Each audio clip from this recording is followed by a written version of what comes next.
Good morning, church. Good to be with you today.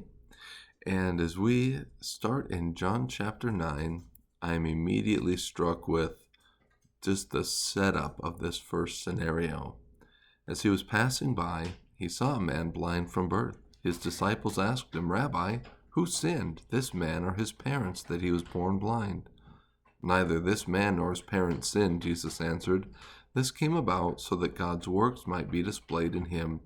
We must do the work of him who sent me while it is day. Night is coming when no one can work. As long as I am in the world, I am the light of the world." Lots of stuff we could talk about there, but this man born blind from birth, this is when we think about the character of God on display. His disciples asked him, "Rabbi, who sinned, this man or his parents, that he was born blind?" He says, "Neither. This happened so that God's works might be displayed in him." Do you understand the answer that Jesus gave? And this is challenging when he says this man was brought through this trial for this moment so that God's works might be displayed in him.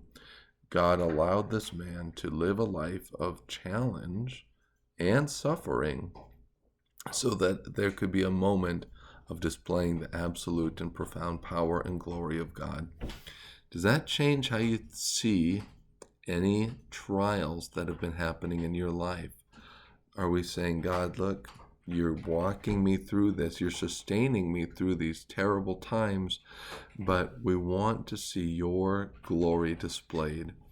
Is there any other situations where we see that God has done this, that suffering has been allowed so that his glory might be better magnified?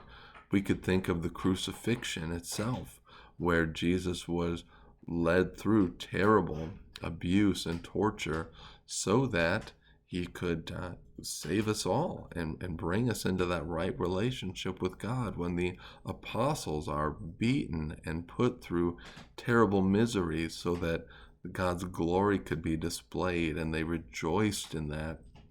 And so, church, I'm just encouraging you to not be discouraged when trials and hard times come, but really and in earnest seek God and say, "God, how can